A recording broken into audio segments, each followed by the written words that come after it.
తెలంగాణ రాష్ట్ర శాసనసభ మూడో విడత సమావేశాలు ఇవాళ ప్రారంభం కానున్నాయి. ఉదయం 11 గంటలకు సభ ప్రారంభం కానుంది. ఇక శాసన మండలి సమావేశాలు రేపు ఉదయం 10 గంటలకు మొదలవుతాయి. ఈ అసెంబ్లీ సమావేశాలు ఆగస్టు 3వ తేదీ వరకు కొనసాగే అవకాశం ఉంది. కాగా తొలి రోజు సభ ప్రారంభమైన వెంటనే ఈ ఏడాది ఫిబ్రవరి 23న రోడ్డు ప్రమాదంలో మరణించిన దివంగత ఎమ్మెల్యే లాస్య నందిత మరణం పట్ల సభ సంతాపం ప్రకటించనుంది. ఈ సంతాప తీర్మానాన్ని సీఎం రేవంత్ రెడ్డి ప్రవేశపెడతారు. అలాగే ఇటీవలి కాలంలో మరణించిన పలువురు మాజీ ఎమ్మెల్యేలకు కూడా నివాళులు అర్పించనున్నారు. అనంతరం సభను రేపటికి వాయిదా వేస్తారు. అనంతరం స్పీకర్ ప్రసాద్ కుమార్ అధ్యక్షతన బిజినెస్ అడ్వైజరీ కమిటీ సమావేశం జరుగుతుంది. ఈ భేటీలో సభ ఎజెండా, సమావేశాలు ఎన్ని రోజులు జరిగేది ఖరారు చేయనున్నారు. రేపు రైతు రుణమాఫీ అంశంపై శాసనసభలో స్వల్పకాలిక చర్చ జరిగే అవకాశం ఉందని సమాచారం. ఇక 25న శాసనసభలో డిప్యూటీ సీఎం బండ్లు భట్టి విక్రమార్క, శాసన మండలిలో శాసనసభ వ్యవహారాల శాఖ మంత్రి శ్రీధర్ బాబు 2024-25 వార్షిక బడ్జెట్ను ప్రవేశపెడతారు. 26న సమావేశాలకు విరామం ప్రకటిస్తారు. 27న బడ్జెట్ ప్రసంగంపై చర్చ ప్రారంభమవుతుంది. బోనాల పండుగ నేపథ్యంలో 28, 29 తేదీల్లో మళ్లీ విరామం ప్రకటిస్తారు. ఈ నెల 30 నుంచి సమావేశాలు తిరిగి ప్రారంభమవుతాయి. ఈ సమావేశంలో స్కిల్స్ యూనివర్సిటీతో పాటు పలు ప్రభుత్వ బిల్లులు సభ ముందుకు రానున్నాయి. ఇదే అంశానికి సంబంధించిన మరింత పూర్తి సమాచారం మా ప్రతినిధి సతీష్ అందిస్తారు. సతీష్. సందీప్, ఈ రోజు నుంచి తెలంగాణ శాసనసభ సమావేశాలు ప్రారంభం కాబోతున్నాయి. ఉదయం 11 గంటలకు శాసనసభ ప్రారంభమవుతుంది. శాసనసభ ప్రారంభమైన వెంటనే ఇటీవల మృతి చెందినటువంటి కంటోన్మెంట్ దివంగత ఎమ్మెల్యే లాసా నందిత కూడా మృతికి సంతాపంగా తీర్మానాన్ని సీఎం రేవంత్ రెడ్డి ప్రవేశపెడతారు. ఈ యొక్క సమావేశం అంటే ఈ తీర్మానం అనంతరం కూడా సభ రేపటికి కూడా వాయిదా పడుతుంది. ఈరోజు మధ్యాహ్నం 1 గంట కూడా ఇటు అసెంబ్లీ స్పీకర్ గడ్డం ప్రసాద్ కుమార్ అధ్యక్షతన కూడా బీఎస్సీ బిజినెస్ అడ్వైజరీ కమిటీ సమావేశం నిర్వహిస్తారు. ఈ సమావేశంలో శాసనసభ సమావేశాలు ఎన్ని రోజులు నిర్వహించాలి, అజెండా ఏంటనేపై కూడా చర్చిస్తారు. ఈ యొక్క సమావేశంలో సీఎం రేవంత్ రెడ్డితో పాటు ఇటు మంత్రులు, ప్రతిపక్ష నేతలు కూడా పాల్గొంటారు. మరి మేబీ వచ్చే నెల 3 వరకు కూడా సమావేశాలు జరిగే అవకాశం ఉంది. 10 నుంచి 12 రోజుల పాటు కూడా ఈ యొక్క తెలంగాణ బడ్జెట్ సమావేశాలు అయితే ప్రారంభం కానున్నాయి. అయితే మరోవైపు రేపు అసెంబ్లీ సమావేశాలతో పాటు ఇటు శాసన మండలి సమావేశాలు కూడా జరుగుతున్నాయి. రేపు ఉదయం 11 గంటలకు ఇటు రైతు రుణమాఫీకి సంబంధించి కూడా సమావేశంపై అంటే ఇటు అసెంబ్లీలో కూడా చర్చించే అవకాశం ఉంది. ఎందుకంటే ఇప్పటికే కాంగ్రెస్ సర్కారు కూడా ఇటు రైతు రుణమాఫీ మొదటి విడతగా ₹1,00,000 కూడా మాఫీ చేసింది. మరో 2-3 రోజులు కూడా 1,50,000 వరకు. అదేవిధంగా తాము ప్రకటించిన విధంగానే ఆగస్టు 15 లోపు 2 లక్షల రుణమాఫీకి సంబంధించి ఇప్పటికే ప్రకటన చేసింది. కాబట్టి దీనిపై కూడా రేపు స్వల్పకాలిక చర్చ ఉండే అవకాశం అయితే కనిపిస్తుంది. ఈ నెల తెలంగాణ కేసీఆర్ వస్తారా రాని అనే ఒక సస్పెన్స్ కొనసాగుతుంది. నిజంగా దీనిపై బీఆర్ఎస్ నేతలు ఏమంటున్నారు?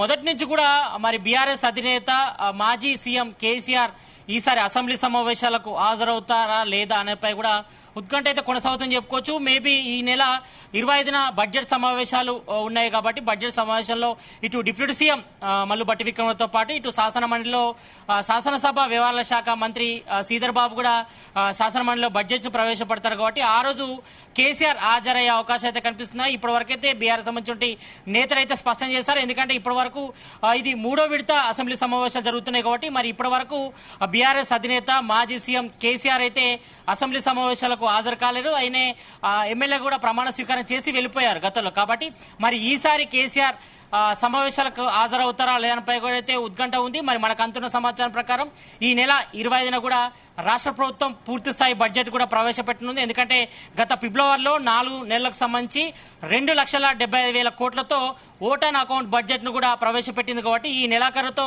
ఈ బడ్జెట్ కూడా ముగుస్తుంది. కాబట్టి ఈసారి పూర్తి స్థాయి బడ్జెట్ కూడా రాష్ట్ర సర్కార్ ప్రవేశపెట్టబోతుంది. మరి ఇప్పటికే ఈ రోజు కేంద్ర ప్రభుత్వం కూడా పూర్తి స్థాయి బడ్జెట్ ప్రవేశపెడుతుంది. కాబట్టి మరి దానిలో రాష్ట్రానికి సమావేశంలో ఎలాంటి వ్యూహం అమలు చేయబోతుంది?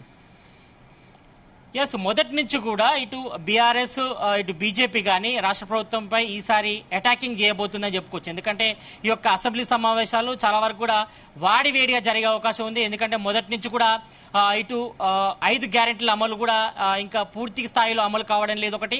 మరోవైపు ఇటు రైతు రుణమాఫీ 1,00,000 మొదటి విడతగా మాఫీ చేశారు. కానీ రైతు భరోసా సంబంధించిన నిధులు మళ్లించే ఈ యొక్క రైతు భరోసా రైతు రుణమాఫీ చేశారని కూడా ముఖ్యంగా ఇటు బీఆర్ఎస్ బీజేపీ నేతలు అయితే ప్రధానంగా ఆరోపిస్తున్నారు కాబట్టి దీనిపై కూడా ప్రధానంగా చర్చ జరిగే అవకాశం ఉంది. మరోవైపు ఇప్పటికే దాదాపుగా బీఆర్ఎస్ సంబంధించిన 10 మంది ఎమ్మెల్యేలు కాంగ్రెస్ లో చేరారు, 6 మంది ఎమ్మెల్సీలు కూడా ఇప్పటికే కాంగ్రెస్ లో చేరారు కాబట్టి మరి యొక్క పార్టీ ఫిరాయింపులపై ఇప్పటికే అసెంబ్లీ స్పీకర్ గడ్డం ప్రసాద్ కుమార్ కూడా ఇటు ఫిర్యాదు చేశారు బీఆర్ఎస్ సంబంధించిన ఎమ్మెల్యేలంతా కూడా. కాబట్టి మరి దీనిపై నిర్ణయం తీసుకుంటారా లేనిపై కూడా చర్చ జరిగే అవకాశం ఉంది.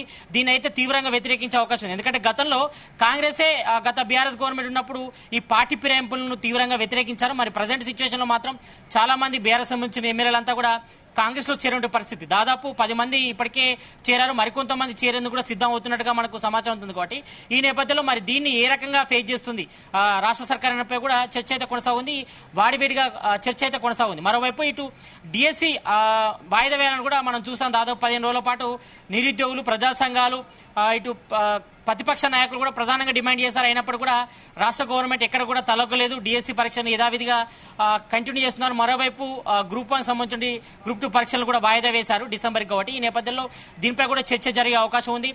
మరోవైపు ఇటు రైతు రుణమాఫీపై రేపు చర్చ జరుగుతుంది. మరోవైపు ఇటు బడ్జెట్ అంశాలతో పాటు అదేవిధంగా ఇటు 30 తర్వాత కూడా మేజర్గా అయితే ఇటు ధరణి పోర్టల్కి సంబంధించిన సమస్యల పరిష్కారంపై ఈ యొక్క సమావేశంలో చర్చిస్తారు. అదేవిధంగా ఇటు స్కిల్ యూనివర్సిటీ సంబంధించి బిల్లు అసెంబ్లీలో ప్రవేశపెట్టే అవకాశం ఉంది. వాటితో పాటు ఇటు రెవెన్యూ బిల్లు, మరోవైపు దాంతో పాటు ఇటు మున్సిపల్ అడ్మినిస్ట్రేషన్ బిల్లు కూడా శాసనసభలో చర్చకు వచ్చే అవకాశం ఉంది. అందరూ చర్చించిన తర్వాత వీటిని ఆమోదించే అవకాశం అయితే ఉంది.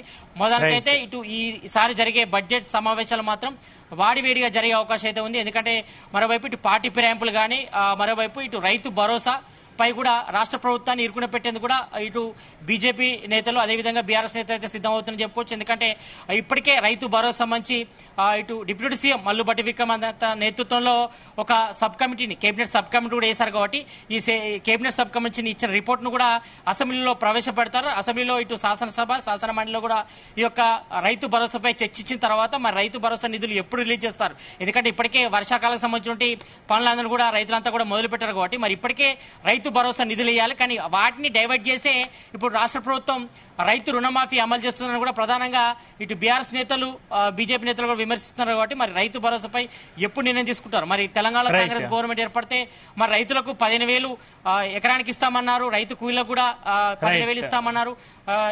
దీనిపై కూడా ప్రధానంగా చర్చ జరిగే అవకాశం ఉంది. మొత్తానికైతే ఈ యొక్క అసెంబ్లీ సమావేశాలు వాడివేడిగా జరిగే అవకాశాలు అయితే కనిపిస్తున్నాయి. Sandeep. Right, thank you Satish.